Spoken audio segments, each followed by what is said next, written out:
Welcome to Licensed RPGs, where I review RPGs created on books, movies, and TV shows. For today's episode, we're going to do a Christmas special, but since I'm unaware of any video games based around the holiday or any other holidays associated with this time of year, so I'm going to use my mastery of sophistry to get us there while simultaneously going through even more topics than John Tiggles of remote RPGs to do so. So here we go. When you think of Christmas, you think of stories based around Christmas. And when you think of Christmas stories, you inevitably think of A Christmas Carol by Charles Dickens. And when you think of A Christmas Carol, you eventually think about all the film adaptations of this work. When you think of the film adaptations of A Christmas Carol, you'll eventually remember The Muppets Christmas Carol. And when you remember The Muppets Christmas Carol, you'll inevitably think about the Muppets. And when you think about the Muppets, you'll start to think about puppets. Which leads you to think about everyone's favorite ninja puppet master. No, not that one. Not her either. Yes, that one. And when you think of Kankuro, you'll inevitably think about Naruto and the multitude of games associated with that franchise, which is why today's review is of Naruto! Uzumaki Chronicles 2! In short, Naruto Uzumaki Chronicles 2 was released for the PS2 all the way back in November of 2006, but didn't get a US release until September of 2007. But I guess the US should feel thankful since this game didn't see a release within the European Union until March of 2008.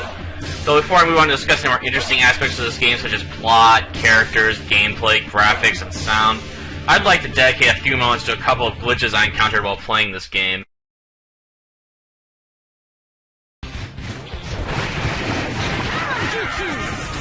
Well, if you didn't manage to catch it the first time, allow me to spotlight it for you.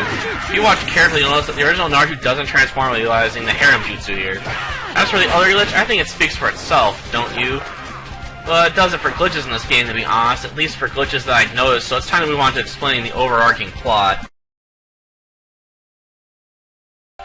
Plot-wise, this game follows an attempt by the Shirogane clan to restore themselves to prominence by collecting spirit orbs in order to unseal their master puppet, and uses to conquer the 5 great nations. Of course, acquiring spirit orbs isn't so simple since they're under the protection of the 5 great nations, with each of the nations guarding one of the spirit orbs. Of course, to increase the tension, all of the great nations except for the Land of Fire have already lost their spirit orbs at the beginning of the game while being distracted by the Shirogane clan's puppet walkers. Of course, this wouldn't be a Naruto story if there weren't a few plot twists along the way, but almost all of them are easy to see through, and only the last one comes as any surprise at all. But I'll try to avoid spoilers in this room and won't discuss it. On the other hand, I tend to find the puppet walkers rather useless since most of them only serve as the role of cannon fodder within the narrative. And while individual puppet walkers are extremely weak and barely a threat to even a fresh graduate from the academy, the sheer number a single individual can bring into play makes them a massive diversion, since you'll still need to send sufficient forces to deal with them while worrying about attacks from another direction. In fact, the game hints at the fact that a single member of the Shirogane clan can easily control hundreds of puppet walkers on their own. In fact, this leads to plot holes in my opinion, since I seriously question why none of the 5 great nations would have picked up on this technique for military reasons.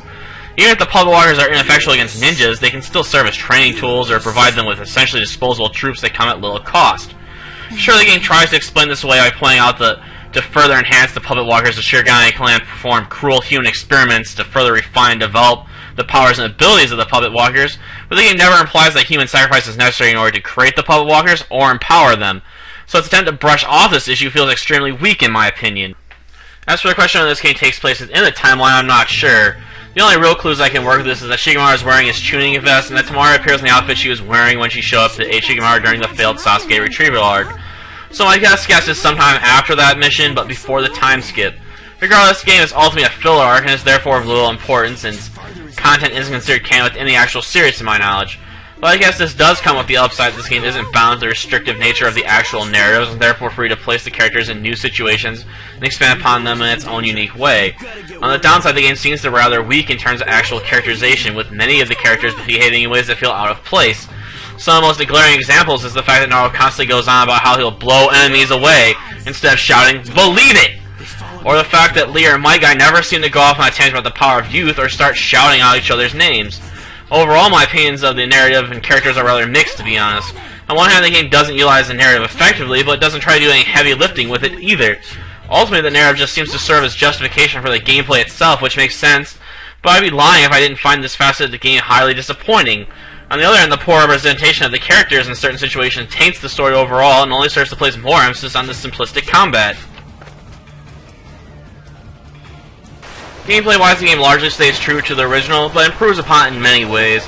These improvements include changes to the playable characters, such as making the characters outside of Naruto fully functional, expanding the list of playable characters, increasing the number of stats that you can improve to include taijutsu and ninjutsu defense and offense, as well as adding in new modes of play outside of the story mode. and this only includes the more notable improvements in my opinion, but I should probably go into deeper detail about all of them individually. As far as the character goes, they are now fully functional as previously stated, unlike the previous game, which should only allow you to control the other characters like Shikamaru for a short period of time. This change is most welcome in my opinion, since it means you can now play as a character that you like, such as Sakura, as much as you want. On the downside, this means you have to develop the stats of multiple characters now, but the only two you'll really need to work on for the story mode are Naruto and Kakashi. Albeit Kakashi is probably one of the worst characters in this game when it comes to combat because he lacks both speed for his attacks and an effective combo attack. On the character side of things, the name now includes the following list of playable characters: Choji, Kakashi, Kankuro, Might Guy, Neji, Rock Lee, Sasuke, Shikamaru, and Sakura, and of course Naruto. And you can also include Itachi and Kasame to a degree as well, since you can use them in the two-player versus mode. But I lack anyone to really play with, to be honest, so I've never actually used them. On the downside, I find it a bit annoying that the game is practically a sausage fest like the previous game, with the only playable female character being Sakura. This is made even worse when you consider the fact that Tamari appears in many cutscenes in this game, and should have been made a playable character in my opinion, since they had already created a model for her. And as stated previously, this game now includes additional stats you can improve, such as Taijutsu and Ninjutsu defense and offense, but this pales in comparison to improvements made to the skill plate in my opinion. The skill plates are now unique to each of the characters, with Kakashi's being in the shape of a Sharingan Eye and Gaara's being in the shape of a gourd. Another change is that the skill chips are no longer simple geometric shapes, but have the appearances of real objects such as weapons, jars, keys, and even bras and panties.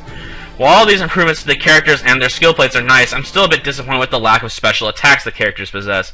Outside of Naruto, who possesses 5 special attacks, and Kakashi, who arguably possesses 4, all the other characters are restricted to 3. And they largely discount Kakashi's 1,000 years of death technique, since it's a super powerful poke delivered to the chest rather than to where the sun doesn't shine.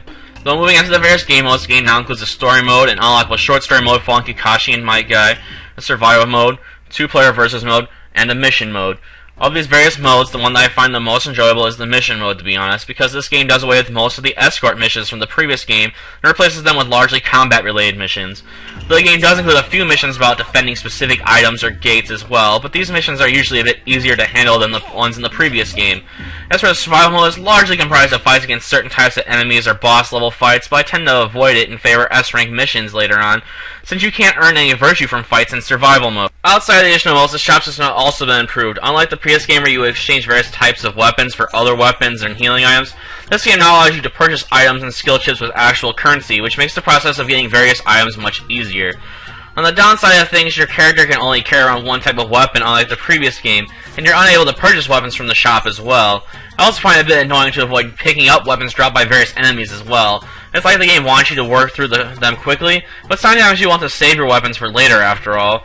Though to counter this to a small degree, there are certain missions that make acquiring certain types of weapons rather easy. They can only access these missions between story segments, so their usefulness is somewhat negated. Overall, though, the gameplay is largely improved, and my criticisms largely amount to nitpicks. Graphically speaking, the game is much improved, but still suffers from a few issues in my opinion. One of the first issues to notice is shared with the first game, and that many of the enemy models are extremely generic. But it goes beyond that, with higher tier opponents usually being represented by low tier enemies which have been given some color swaps. While this feels extremely lazy, it's probably expected and seems to be a common attribute of the various Naruto RPGs, to be honest. A more frustrating though is the cutscenes themselves. Unlike the previous game, which contained a few fully rendered cutscenes, this game relies entirely upon in-game graphic cutscenes. This may be for the best though, since the game doesn't try to do any heavy lifting with its plots. The effort put into developing a fully rendered cutscene would have been wasted in my opinion. Now, what personally offends me is the fact that the character models themselves aren't designed to represent the emotional states of the characters during cutscenes, but instead relies on 2D images next to the text boxes on the bottom of the screen to represent the character's emotional states. In my humble opinion, if they weren't going to go all the way with the character models for these cutscenes, then they simply should have stuck with manga graphic cutscenes. At least that way the laziness, while more obvious, would have been more pleasing to the eye. On the sound side of things, the sound effects and background music are sort of just there. They don't stand out in either a negative or positive way, which is probably a plus for this game anyway, considering it's a licensed title. On the voice acting side of things, the game is horrendous, for the most part. Many of the voice actors just seem to have phoned in their lines rather than putting any heart and soul into them, which only adds to my frustrations with the cutscenes in general. But I guess it is time for my final verdict. Overall, this game is superior to the original in the only area that truly matters for this title, which is the gameplay itself. So if you're looking for a simplistic beat-em-up style RPG where you pound enemy ninjas and robots in the ground, this will be right up your alley. If you're looking for a game with more in-depth plot and emphasis on character growth, or at least accurate representation, then I'd look elsewhere. Oh, and before I forget, happy holidays and stay safe.